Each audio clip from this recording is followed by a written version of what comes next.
Okay, so here we are um, in my program, and you can import this program into your own mod by using this import block and then copying and pasting the library name that is in the description.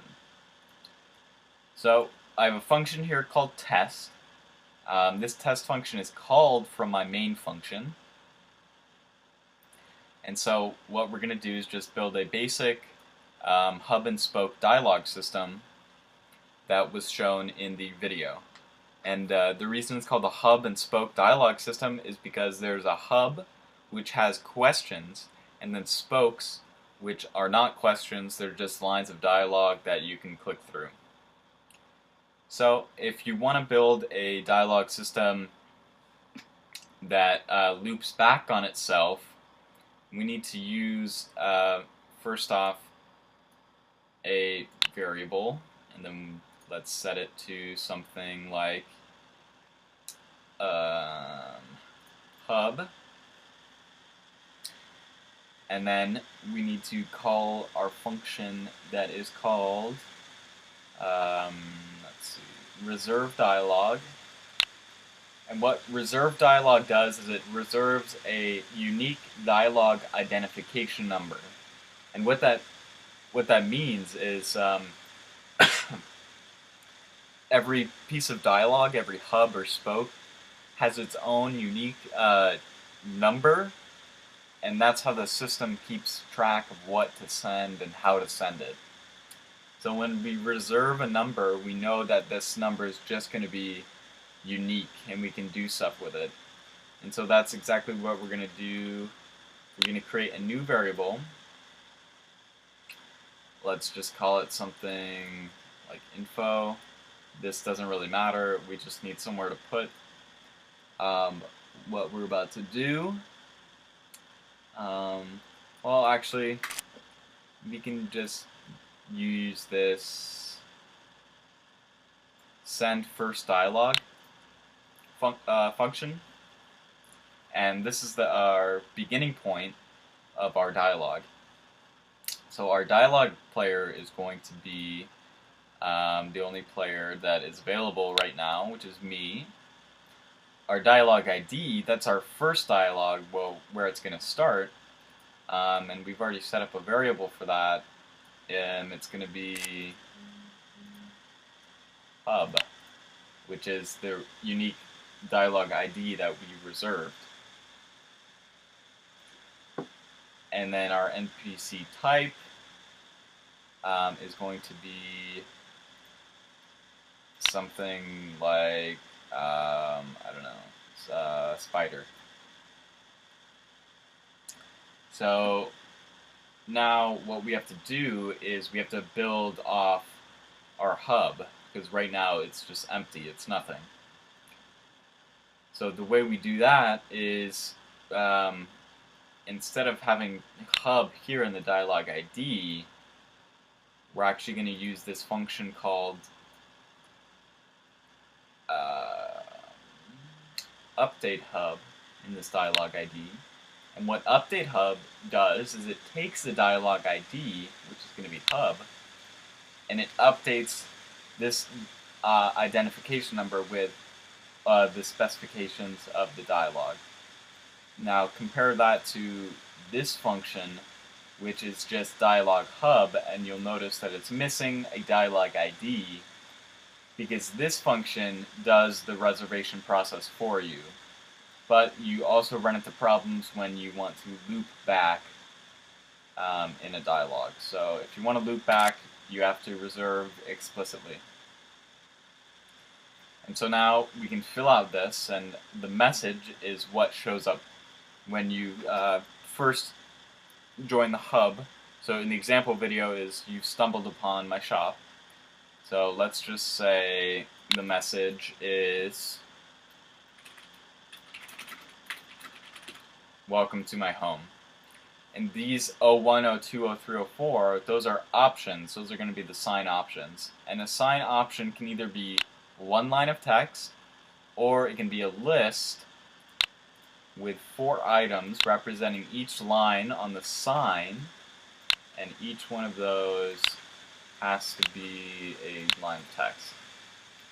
So let me fill this out and I'll get back.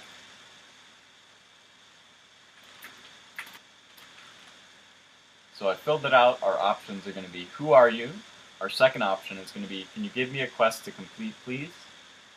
Our third option is going to be, where am I? And our fourth option is just going to be done. It's going to exit the dialogue. And so this next dialogue's parameter is going to be a list. And the list is going to have 4 items, and each item corresponds to the option. So this first slot is going to correspond to this first option that says, who are you? So, who are you? The answer is going to be just a line of dialogue. It's not going to be another question. It's not going to be another hub of questions, so we're going to want to use a spoke. So this is where we're going to use our function called dialogue spoke. And so a dialogue spoke, it just takes a name, line, and next dialogue. And what these are, the name is going to be the name of our NPC. Let's just say Bob. The spider is going to be named Bob. And then the line is going to be the answer to this question, who are you?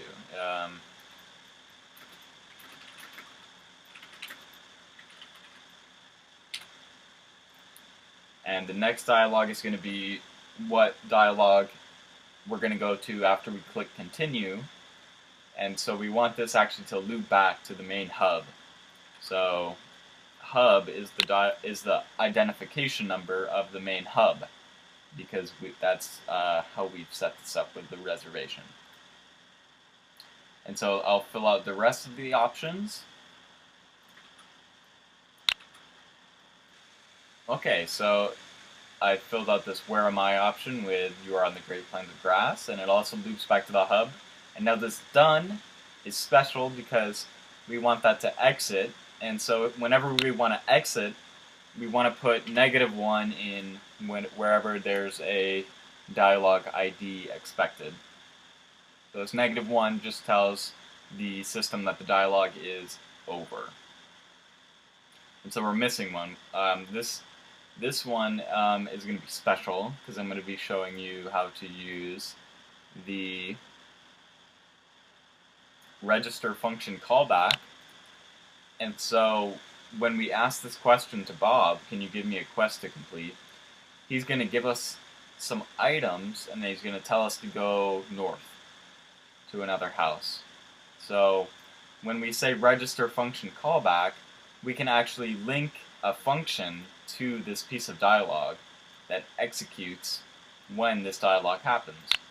So the function will be this function block, which you can find in MISC, and then we're going to use this give. So give 3 of item type, let's just say apple, to player me. So this function is going to give the player 3 apples, and that's going to happen when we execute this this dialogue. So when we get to this dialogue, this is going to happen. And a dialogue ID, this is the next dialogue.